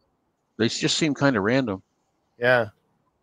Now here's the other thing that it struck me while I was watching that, and maybe you guys or anybody in the in the chat can help me understand this. Now, you listen to Matt Lukeman when he said, or no, I'm sorry, it was Fred Michael on the screen. He said that the water samples that were down on the other side of that black line, or now it's this yellow line, I believe, did not have the no gold in the water, but the ones over here did. Is not all the water down there connected together? I mean, is it all? Do we have separate voids of water down there that are not connected together? Apparently, right? Yeah. Oh, I would say it's definitely possible. Yeah. So you because have because if they were all connected together, then they'd probably be getting gold readings all over the place. In right? all of them, right? Maybe not as strong, right? If it's not flowing, Mm. And if it was flowing, you may not get any at all because where's it flowing out? If it's coming in, it's got to be going out. If it's flowing, and it's not, so that means the water got in there through the flood tunnels and has been sitting there stagnant all this time, all these years, since 1795 when it all flooded in the first place. That's what they think it flooded in the first place. But I got thinking about that when he said that the water samples on the south of that yellow line did not have gold in it, but the ones over here did. And I'm thinking, and then they're different levels. Some of the water is down at 100. C1 goes down to 150 some feet, right? So does the one shaft that the one borehole that they put in just recently up here by the garden shaft went down to 150, and they kept going, and it was full of water down there. So that water must not. That was the one that they put in right around in here. I'm sorry. No, it was this one right here. This one here that they put in. It had water in it. They went down to 140 some feet. And they were hitting shaft all the way down. Remember that? They were pulling up. That was last week. They hit wood all the way down. Yeah. And it was a shaft. They thought it was a tunnel, but it turns out to be a shaft. It went down and it's full of water. So, but that water is not connected to this water over here. It can't be. Right? They found tunnels east of the yellow dots. These, the Q stands for flow. Maybe they detected water flow there. Oh, that's a good point, Todd. I didn't know that either. Because I mean that's the water research testing. I'm guessing those yellow dots, right? Yeah. So the Q means the water is moving, stands for water flow. The Texas farm, he said if the gold is shallow, maybe it would not leach out into the water. I agree with that statement because I think as you go deeper into the water table, once you're like 150 feet, everything seemed to get more connected, whereas maybe under 100 feet, depending on the elevation. All right. I don't know. Wow. Yeah. Yeah, Dunfield should have dug his pit to the northeast a bit more and he would have hit the blob. Yeah, exactly right. That was Henry. Hey, Henry. Oh, no, that wasn't Henry. Henry didn't know, and I'm sorry. Let's see. Oh, that was, it was Henry. Yeah. So, so interesting. So now, I say they, really, rather than trying to mess up, they're going to punch holes in here. That's what they were saying now. They're going to do this before the Dumas Mining gets back to work. They're going to go punch a bunch of holes into this and see what they can hit with it. Which, that's a good idea, but you're going to collapse anything. The more holes you punch in there, the more you're going to collapse stuff. And I wanted to go look at and dig up, and I didn't get a chance to do it, but I wanted to get a map of the drill program. Look at what I said about the water. 2 groups of areas of water. Look at the synopsis. Let's see. Sent 2 samples each of the monitoring the wells. One sample's 110 feet and one was from 150 feet. Yeah.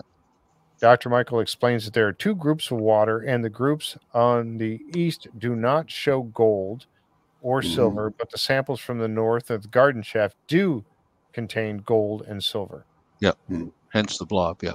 Yeah. So hence the blob. there's two distinct water tables. Yeah. So there's two, just right. Exactly. Yeah. Two separate areas of water in this money pit area.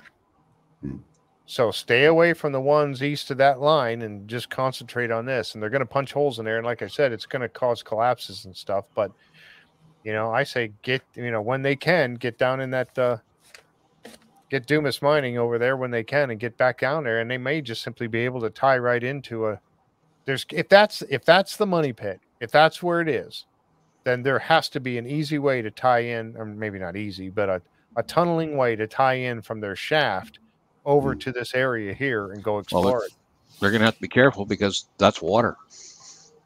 But we know for sure that they were removing material from the mine shaft, from the garden shaft, right into late October, going into November. They were still hauling dirt out of there.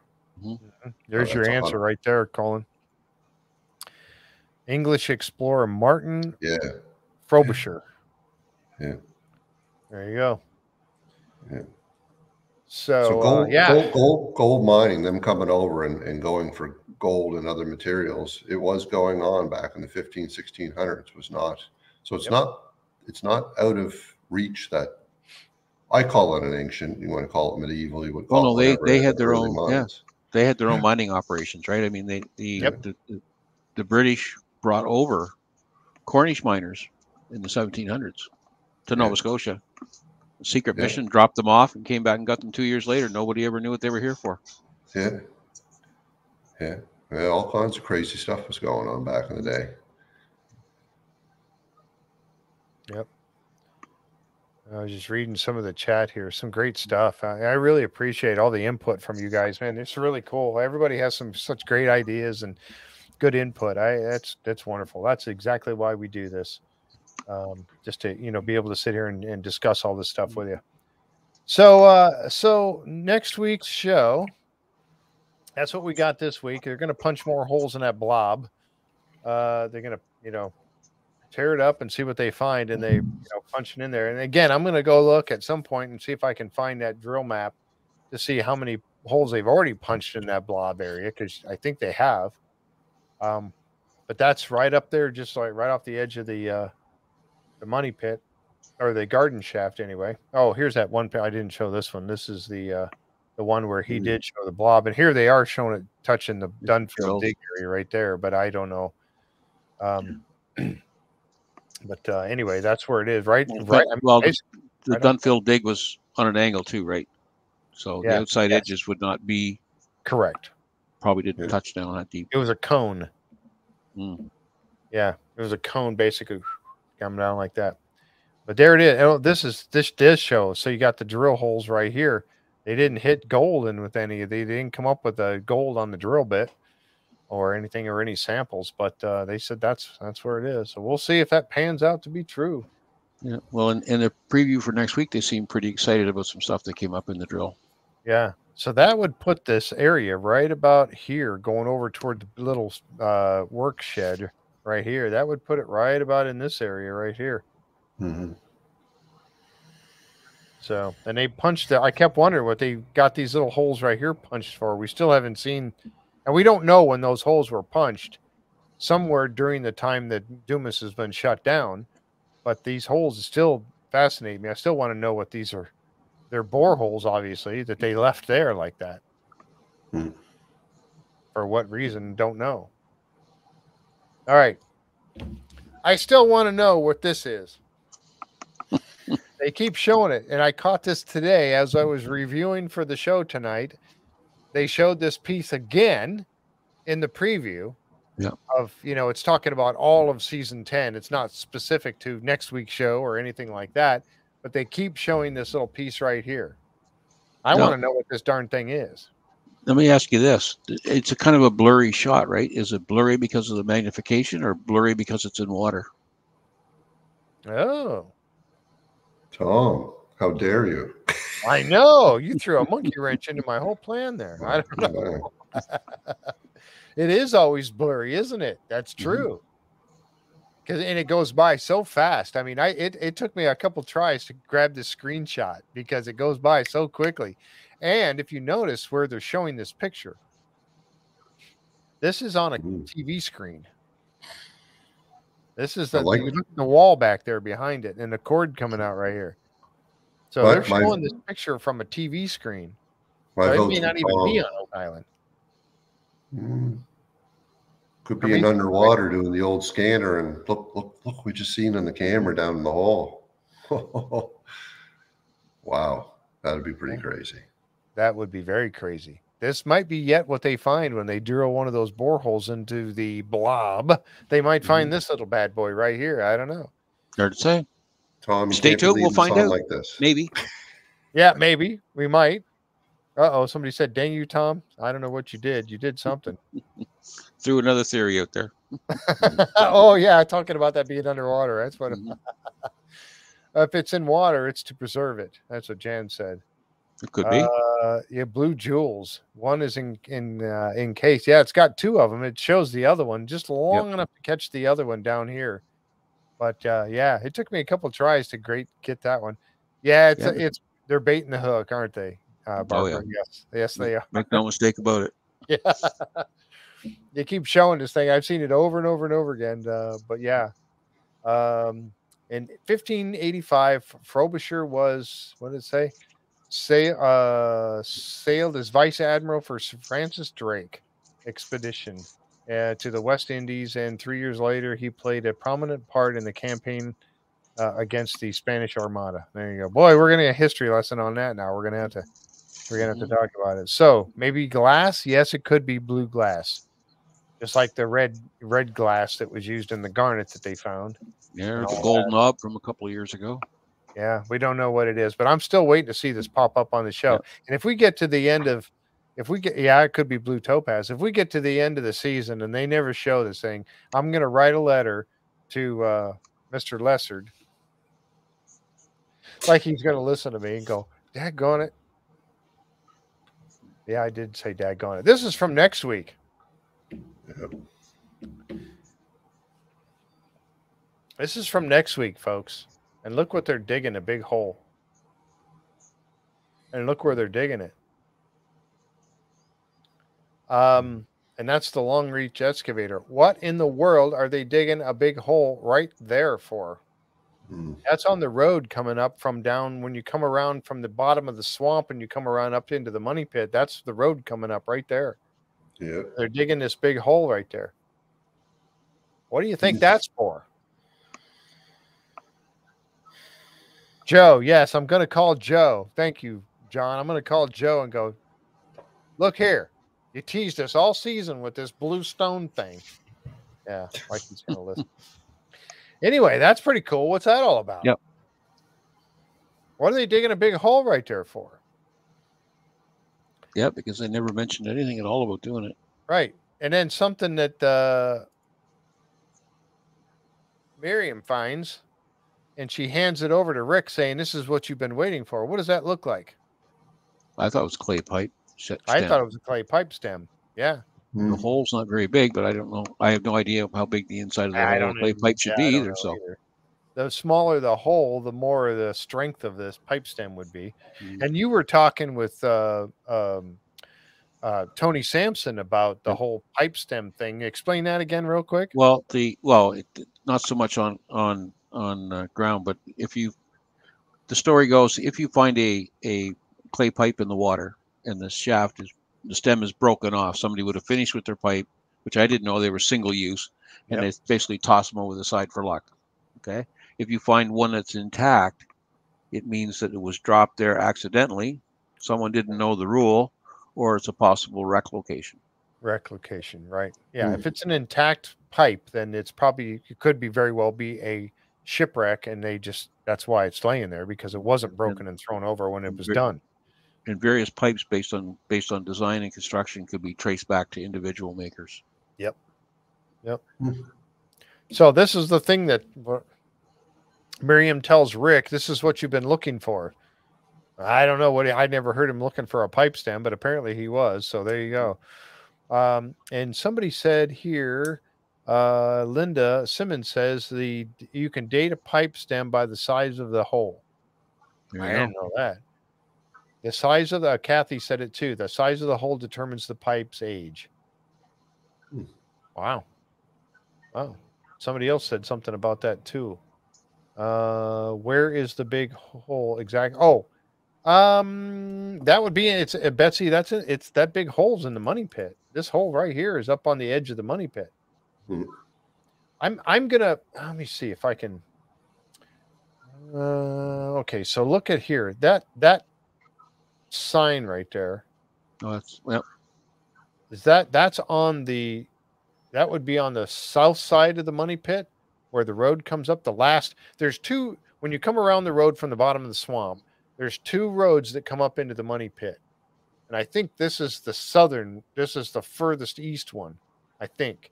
Is that I think that's right. Let's go back and look because we can figure out where that memorial right. sign is. I don't know if that's the one for all right, don't leave Dan. just yet, folks. Let's see if we can figure this out. Let me go back to my pictures. And of course I just closed the whole daggone file.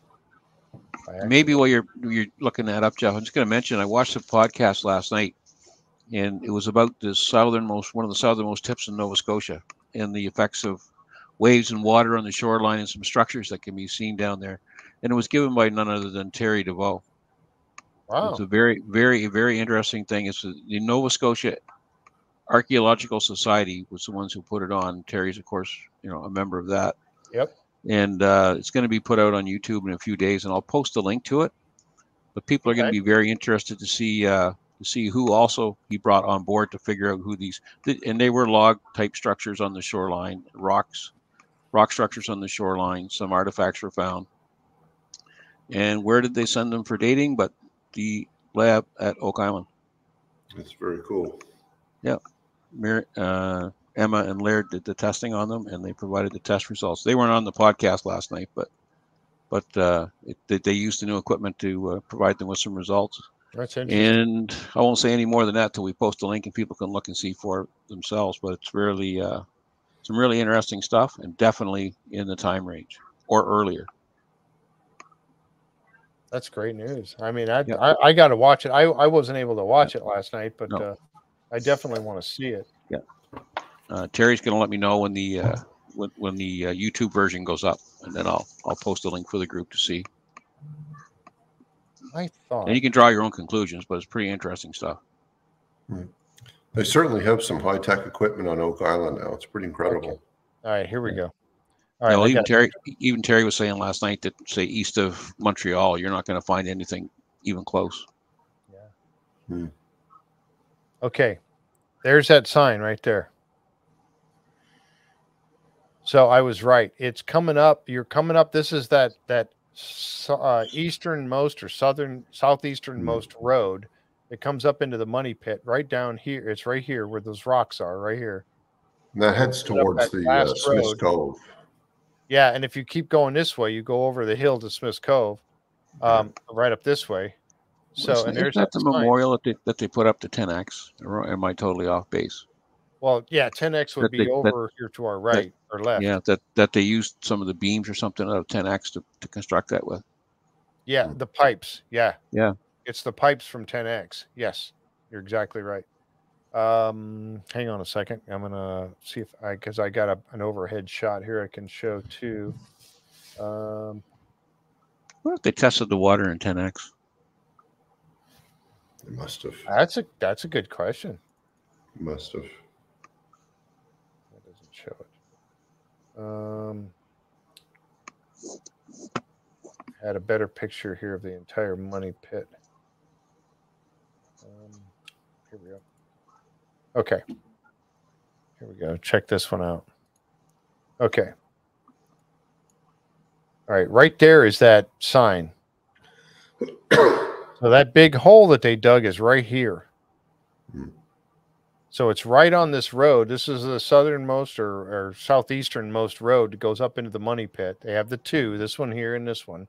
And if you continue on, you go over the hill and down to Smith's Cove is back here.